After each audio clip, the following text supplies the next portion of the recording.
Assalamualaikum warahmatullahi wabarakatuh. Semangat pagi. Bu Tenri hadir lagi menyapa kalian. Apa kabarnya? Sehat-sehat ya. Semoga sih hari ini kita tetap sehat, dijauhkan dari mara bahaya, segala kesedihan, dan tentunya kita tetap diberikan kesehatan agar bisa belajar bersama Serambi Bu Tenri. Kita mulai dengan bacaan basmalah ya. Bismillahirrahmanirrahim. Serambi Bu Tenri. Set. Wah, ternyata harus promo dulu ya. Ada media sosial tuh di sebelah situ. Silakan kita berselancar di dunia maya, kita menjalin silaturahmi agar pertemanan kita memberikan banyak keberkahan untuk kita. Sip. Geser. Kali ini ternyata kita mau belajar apa sih Bu Tenri? Ini loh, membandingkan karakterisasi dan plot pada hikayat dan cerpen. Wow, kalau sudah dengar istilah dua prosa ini ya, hikayat sama cerpen, langsung membelalakkan mata. Saya sudah tahu deh Bu Tenri, paham. Iya, kalau cerpen paham, kalau kita belajar sendiri. Kalau hikayat paham, kalau kita pelajari sendiri. Ups, kita bandingkan. Bagaimana? Kalian paham nggak? Siap. Kalau sudah siap, kita lanjut. Bismillahirrahmanirrahim lagi deh. Karena ya memang kalau satu aja oke, ya hikayat aja oke, cerpen aja oke. Tapi kalau misalnya langsung dua prosa kita bandingkan, set, kita belajar nih. Tujuan pembelajaran kita kali ini adalah membandingkan karakterisasi dan plot pada hikayat dan cerpen. Capaian pembelajarannya adalah membaca untuk menilai dan mengkritisi karakterisasi dan plot pada hikayat dan cerpen. Dapat pula mengaitkannya dengan nilai-nilai kehidupan yang berlaku pada masa lalu dan sekarang. Hikayat, cerpen. Kalau hikayat apa Bu Tenri? Ini dia.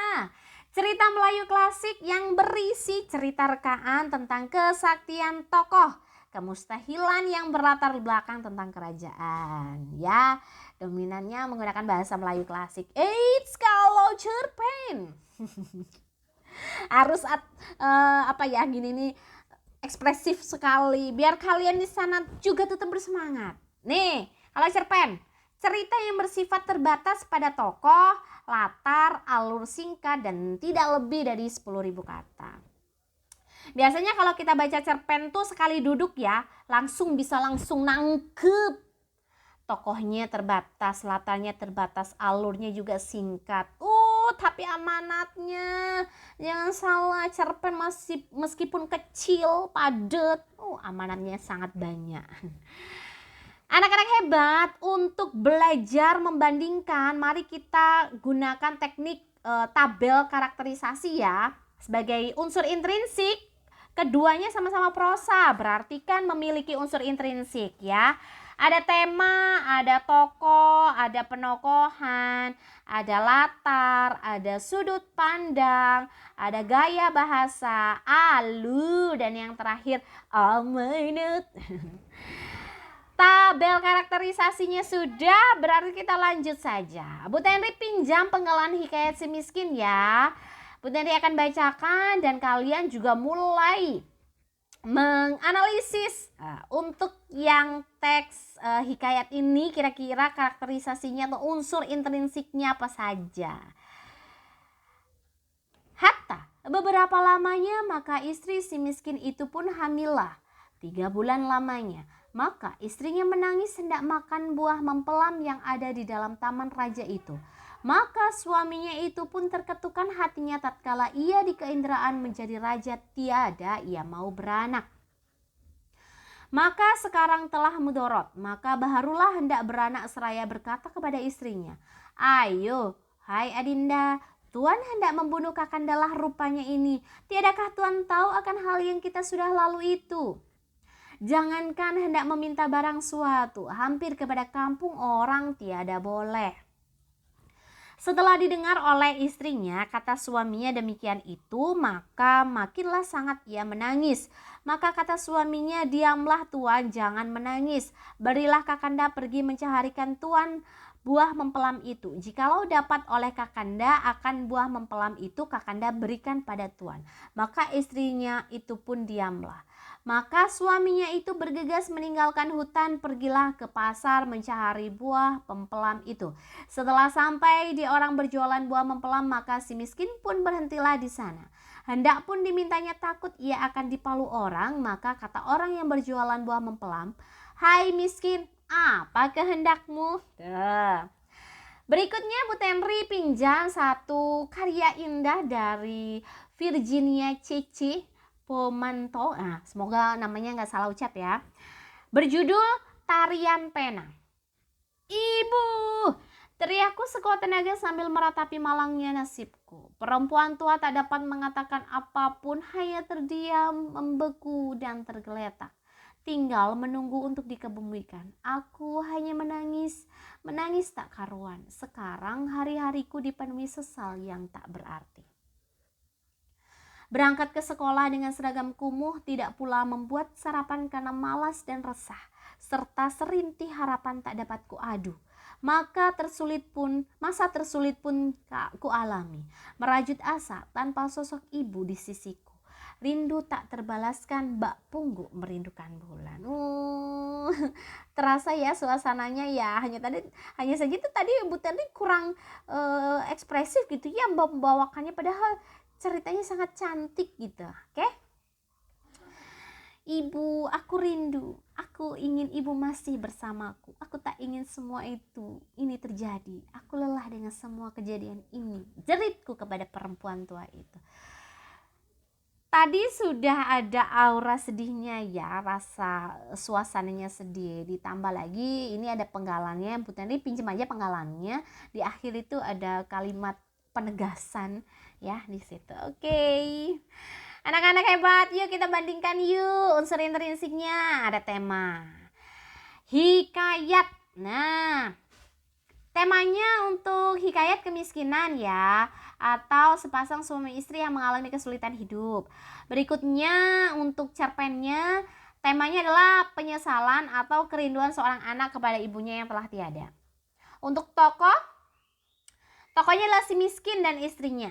Ya, untuk cerpen si aku dan ibu. Sebenarnya ibu hanya tokoh sampingan saja ya, yang berperan utama di sini adalah si aku.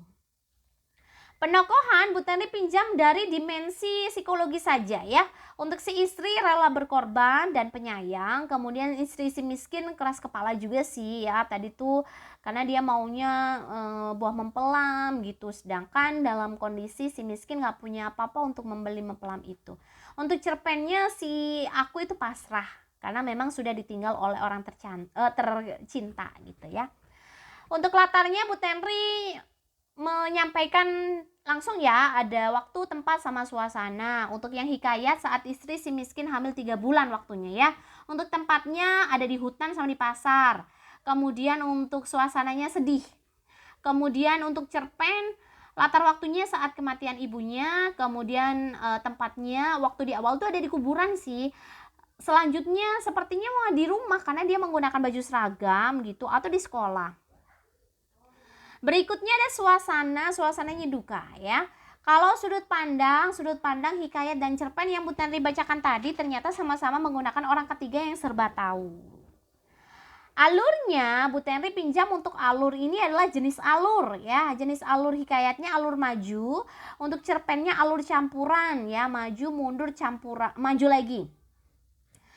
Diawali dengan kesedihannya mengingat sang ibu akan dikebumikan, kemudian juga kembali lagi waktu ibu masih bisa menyemangati, kemudian di akhir ternyata saya tidak bisa hidup tanpa ibu gitu ya. Oke, itu tadi alurnya. Berikutnya bahasa. Kalau bahasa Bu Tenri hanya menyimpulkan kalau satunya yang hikayat itu Melayu klasik bahasanya, kalau yang cerpen itu menggunakan bahasa Indonesia modern atau kekinian. Karena kalau dibandingkan itu yang terlihat sekali itu memang jenis kalimatnya ya. Penggunaan kalimat dalam bahasa Melayu klasik sama penggunaan kalimat di bahasa Indonesia yang sudah modern. Amanatnya atau pesan yang ingin disampaikan pengarang melalui karyanya ya. Kalau hikayat sepasang suami istri harus saling menyayangi saat suka dan duka. Kemudian cerpennya seorang anak harus bangkit dari keterpurukannya sepeninggal orang tuanya. Nah, kalau sudah dibandingkan tuh tabel karakterisasinya Bu Tenri tampilkan lagi, ada tema, tokoh, penokohan, latar, sudut pandang, gaya bahasa, alur, amanat. Sip.